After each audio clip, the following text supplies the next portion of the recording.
Welcome back to Revving Up with Revenge Consulting. I'm your host, Matt Haller, and I am joined with my co-host, Quang Do. Quang, welcome back to another week. How are you? I'm doing great. This week, we're joined again by Robbie Taylor, the SVP of Sales at JDA TSG. And last week, we talked a lot about breaking into sales as an ops person. And this week, we're doing something a little bit different. So, Quang, can you help us tee up this conversation? Absolutely. Robbie, take us back to when you had to deal with something very gnarly. It's a real messy situation where you're trying to drive forward an idea, an initiative, whatever that may be, and help us walk through what your thinking was, some of the tools you used, and how you're able to get through the mess and drive some real outcomes. Fortunately, when I put some thought into this, I had a Rolodex of tricky problems that I've dealt with. So I was hoping there would only be one or two of them, but unfortunately, there's been a few. I would specifically, and oftentimes when I think about this, definitely being into the startup world, you're running into this all the time. And big business, of course, you do as well. But for me, when I started my own consulting practice and supported and took on advisory roles, really as a fractional CRO for companies, I was generally brought in because there was a big, hairy problem that needed to get solved. And so the one that comes to mind for me, a company in the construction technology space, had been successful, had built a brand in the space, had been around for about a decade,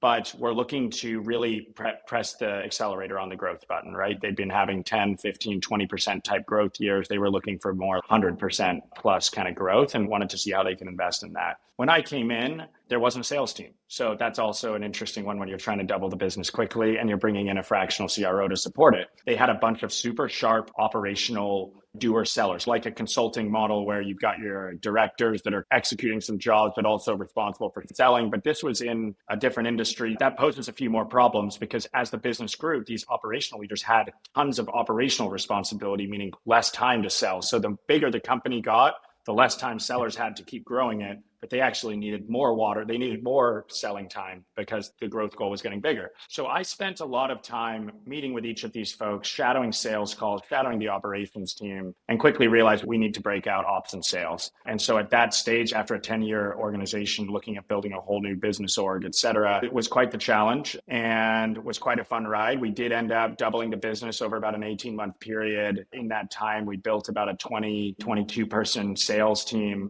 throughout that. And we ran into plenty of fun challenges that I'm sure you guys are going to want to grill me on more here. But that's the high level nutshell of the problem. We want to grow a lot. We don't have a sales team. We've been around for a while. So building a new org is quite a lot of work. And you're going to be running into quite a lot of scar tissue along the way. How do you do that? How do you enable it quickly? How do you make it them ops and sales play nicely together? And how do you build a real sales culture in a company that's never actually had sales targets or things of that nature before? How did you think about making that decision? Like the starting point for that is we need to make more money. We want to have some kind of a sales team, but there's a lot of different ways to do that. You can have no sellers. You can have a direct sales team. You can do partners. What was the starting point to figure out where the company should go? And how did you make the determination on where you ultimately landed? Yeah. So the first thing I did was to start to ask a lot of questions. So the first questions I was asking was, okay, where are sales coming from now? How are they working? Who's actually closing deals? And then they had all of these operational leaders. There's about 5, maybe 6 of them at the time. What's the difference between them in terms of, do they all work on the same kind of thing? Or is there some segmentation I can garner from a sales perspective through how the operational team is set up? At the time, the answer was no. It's a bunch of pods that we sell the same kind of services and just reactive to what the market is coming to us with and people's Rolodexes and things like that. So then I had to create some verticalization myself. So I started to see what are the 10 biggest jobs that we have? Who are the clients? Are there any commonalities between these, et cetera? So really the first thing I looked at was, okay, how do we break this into verticals? And one thing I found really valuable for me was I wasn't from the industry. I'd never been in construction before, right? So I was asking a lot of dumb questions that actually I think helped them think a lot. They'd been so focused on their business and so in the weeds of their business. Some of I'm not from the industry, so explain to me why you do this. And a lot of times the answer was, this is just how construction does it. I pressure tested that a lot, right? It was like, maybe we shouldn't do it like that. And maybe we should think about it and take some best practices from elsewhere. So verticalizing was a big first step. And we tested that out with those ops leaders. So first we split ops into verticals, which was me overstepping. Hey, I'm coming in here to help grow the business. I'm going to make advice on how you're operationally structured. But they took the advice and then quickly realized in that some of the verticals were doing well sales wise and some weren't. But it wasn't because our product offering wasn't good. It was because of a variety of factors. Largely, the operational leader didn't have time to sell or wasn't a natural born seller or didn't have the desire to sell. They more wanted to focus on the operational side of the house, which, to be fair, is what they were hired for. How did you build that sales culture? Did you get everyone together? Trust falls. What was the moment you knew that, yeah, we do have a sales culture. We do have the momentum. We're doing the right things. We've got the right motions in place and the people in the right seats. So how did you build it? How did you know it was working? So the way that I knew it was working, I'll answer the last question first, was when people started reporting a forecast to me before I asked them. So that's when I knew. I was like, okay, people are pinging me like, hey, Robbie, this deal's going to slip. It was actually when people were telling me bad news generally, but at least I knew they cared about it and that they knew that the business was watching, right? And so it was like, okay, hey, that deal that I have in CRM system is actually going to push out to next quarter. I'm like, okay, you're at least looking at time-bound metrics. You're looking at your deal flow. You're looking at how you're categorizing your deals to the business, and you are updating leadership on movement within that pipeline. That was a huge win. Obviously, I wanted it all to be everything into this quarter, but that's not necessarily how it's always going to fly, right? And so that was how I knew it was working. In terms of how did I garner the trust and the buy-in rate, I'm not going to say it was immediately perfect, right? Like people moving to plans that are more variable is a super touchy subject. And I think at the end of the day, one, we had an opt-in system. So anyone that wanted to be on the sales side was not forced to go into the sales side. If you wanted to stay in your exact role as an operational leader at the business, you could stay in that role because we were literally building a sales org that was going to have direct partners. So the leader of that operational unit was going to have a leader of that sales unit that partnered together. If you want to go be that sales leader, go for it. If you want to stay on the ops side, we're going to remove the sales responsibility from you. We're also removing commissionable type items from you. And you're going to be a base salaried employee that is still paid well, et cetera, but you're not going to get the upside that the sales team has over here. But they're definitely not on the same base salary as you. They're going to have to fight to get up to the numbers you're at, but their ceiling's higher, right? So opt in if you want. And then that was a massive thing, right? I think, and I said this earlier, was don't force a salesperson to be a sales if they don't want to be a salesperson. I think that rang very true here. We let people opt in. And then the people that accepted the roles knew what they were signing up for. They did it willingly. They did it because they wanted to and they'd seen the vision and the breakdown. And there was still that partnership between sales and ops was so critically important. If we just left them be in silos, you just care about operational metrics, you just care about sales metrics, you are just going to have a bunch of bad deals sold and a bunch of angry operators. And that wasn't the case because of how we made sure there was a strong partnership between sales and ops that continued to blossom and make both sides more efficient. Did I hear it right that the folks that opted to go into sales, were they taking a reduction in base for more upside? Is that right? Correct. Yes. Wow. Not gigantic, but their OTE was higher than their base, but they were taking a reduction in pure base salary. Okay. So how did you manage that? It's selling on the upside, right? It's okay. Yeah. What has your salary change looked like over the last 3, 4, 5 years? The answer is probably somewhere like between a 5 and 10% cost of living increase. Maybe I got a promotion one year and I got a 15 to 20% increase, whatever. I'm like, what if you could get a 40% increase next quarter by closing a couple of deals? Do you have the ability to do that in your existing role? No. Are you in a position in life? Someone that's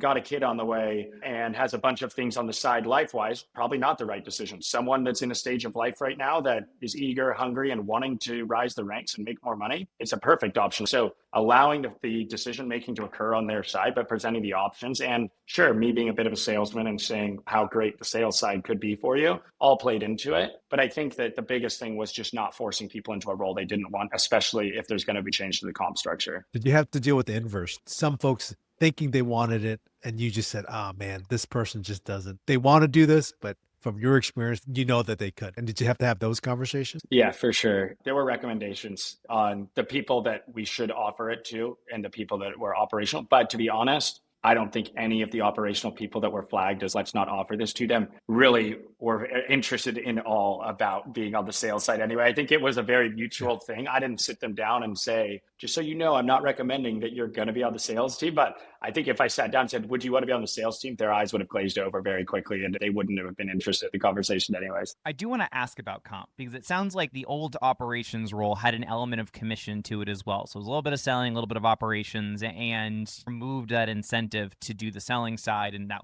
the strategy was to focus on ops. Can you take us through both the strategy to change the comp plan and also how that came to life? Because a lot of companies make comp changes and they are not easy. Totally. So the biggest fundamental thing I see, not as much in the SaaS world, but especially services businesses that don't come from that classic like venture-backed traditional startup background, I've seen just a lot of comp plans that aren't tied to targets, right? Okay, you get a 1% commission on these kind of deals, you get a 3% commission on these deals, you get 5% on these deals. No variable or change based on what you're supposed to do on a monthly, quarterly, or annual basis. That fundamentally for me as a revenue leader is just, I can't predict anything because I don't know what Matt wants to take home this year. I don't know if 100K of commission is amazing or awful for him. So I don't know what he's trying to shoot for. Therefore, how am I going to forecast his business? Versus if I know that a seller has a $1 million target, I'm holding them to that target and there's serious financial aspects related to that. It makes it much more predictable and increases forecast accuracy dramatically. So that's the first thing, is just like actually basing everything on targets that then roll up to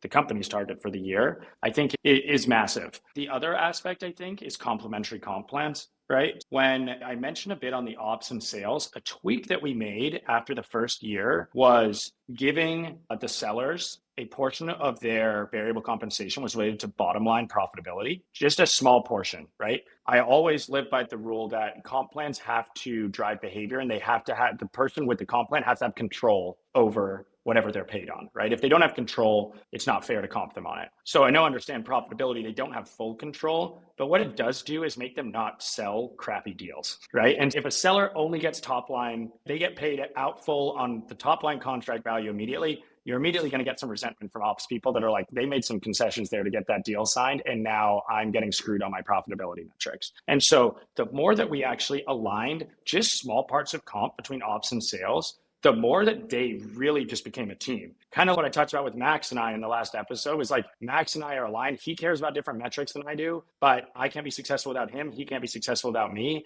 We tried to build that same culture at the level lower down between people running the operational and the sales side of the house at a vertical level that was super successful, because then you get this partnership that you have everyone focused on. If everyone's successful for their specific piece of the pie, we're all going to be successful together. And there's a lot of value in that. One of the things that I like about that response, Robbie, is that you're defining what success looks like before you get into selling. And so you're saying, in order to be successful at this company, the minimum that I expect you to pull in is to do $1 million, $1.5 million.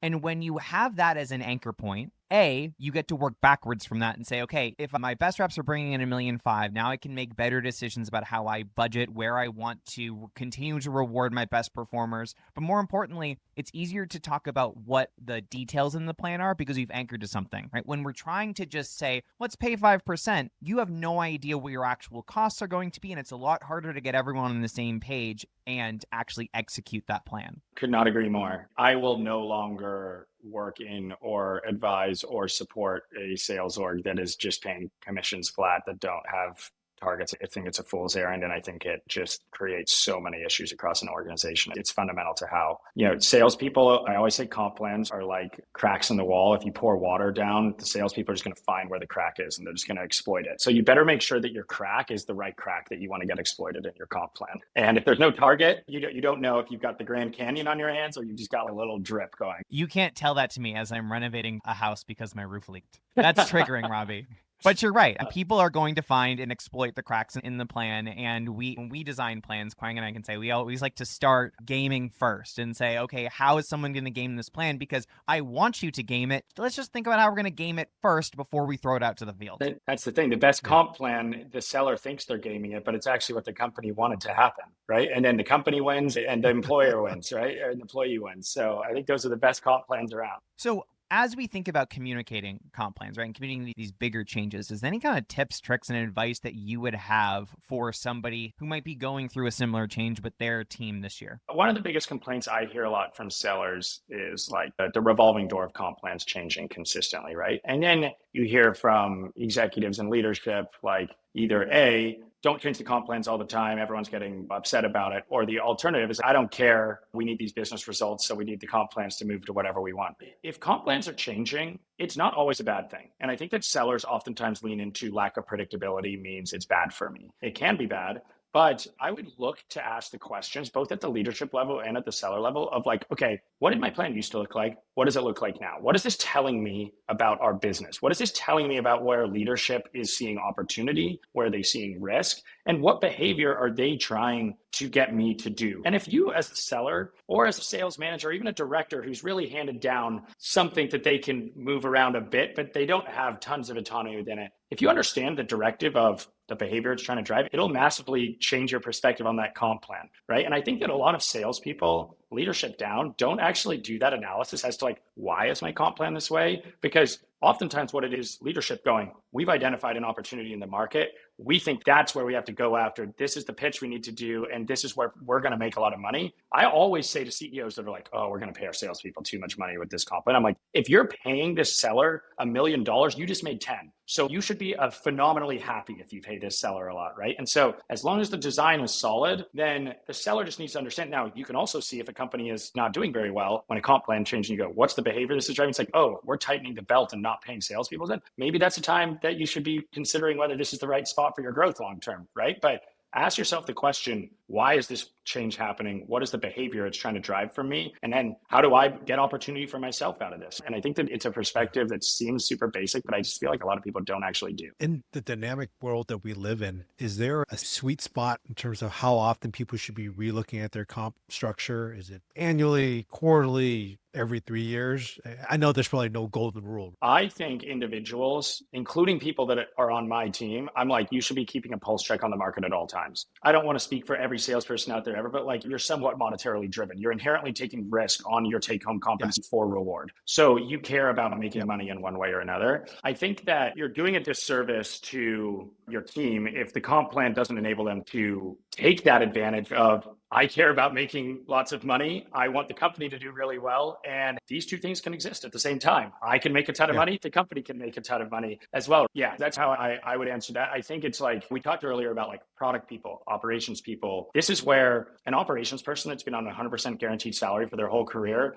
if you force them into a sales role that's 50% variable, that is such a different mindset for someone to have to take on versus a salesperson that's used to hunting and eating what they kill. And so that is something that anytime that, to bring it back to one of the questions earlier, anytime that I'm bringing on a product or an ops person into sales, I am so upfront being like, this is going to be more stressful financially for you than your other roles have been, but it can be much more rewarding if done correctly. So just do not come in here naively thinking all salespeople make way more money than everyone else. The good ones do. The ones that can't handle the pressure tend to be much more stressed out than just about anyone in the entire business. We talk a lot about how the best sellers are constantly filling the top of the funnel because you can't worry about what your close rate is if you always have the next opportunity to work on. So it's one of those things where the good sellers have that good discipline about them, always prospecting, always doing something to make sure that they can hit their number. And to your point, completely different mindset than what most people have to think about. I do want to take a quick break so that when we come back, we have the opportunity to talk about some predictions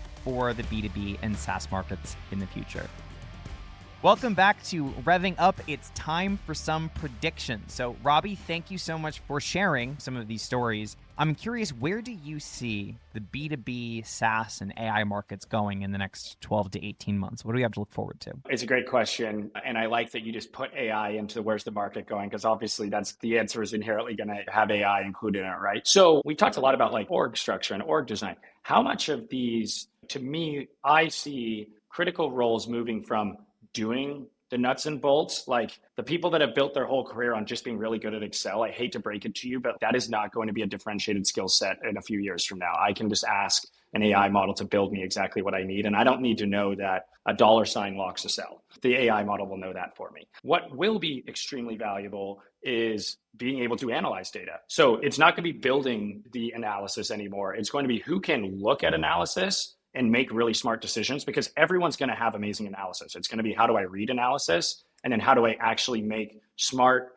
effective, scalable, solutions and decisions based on that. So that's the first one. I think on the sales side, sales teams are going to continue to get smaller and smaller, in my opinion, the more that, whether it's AI agents. I think that the whole outreach world is, I don't know where that, I can't even predict, but the BDR, SDR thing is going to move to AI in one way or another. But then how are you training your up and coming sellers? I don't have a perfect solution for that yet. And secondarily, I have 60 messages a day in my LinkedIn and my email from basically AI bots. Like, it's not working. I'm not responding to any of them. So that part of the world, I think, is going to be very interesting. I think you might, on the BDR, SDR front, actually see a massive switch actually to way more human interaction, because people want to actually engage with humans in one way or another. And everyone can just turn on an AI bot that just sends out millions of messages a day. At some point, it gets so saturated, your differentiator may actually be more human. I saw a funny LinkedIn post by a former colleague of mine that said, it's a pretty funny turn of events to see that a typo in an email is now considered humanized. So it's actually nice to see a typo, because it means that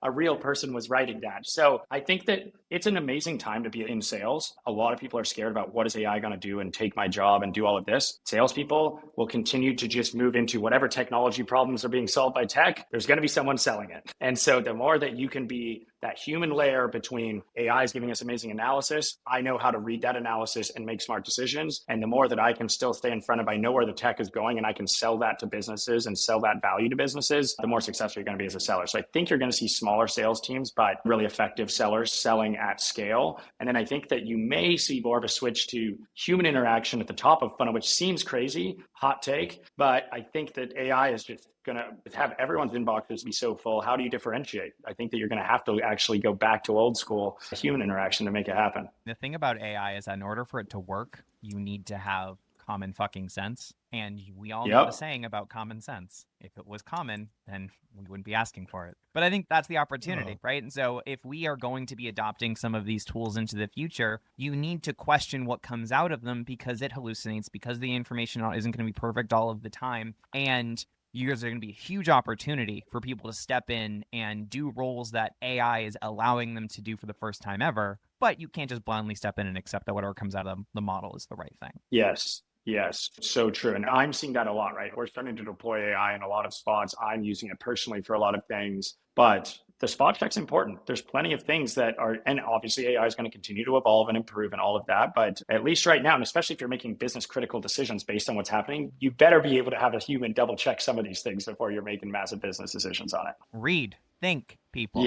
Yes. I don't want us to turn into like the movie WALL-E, where we're all just like moving around on like wheelchairs because AI is doing absolutely everything for us. That's the soundbite. That's the soundbite for the episode. Robbie, thank you so much for stopping by and chatting with us. This has been amazing. It's been super informative, and we really appreciate you sharing your insights. So for everybody else, thank you very much for tuning in for another episode of Revving Up. We'll catch you next week with an all-new episode. Thanks, guys. Thank you, Robbie.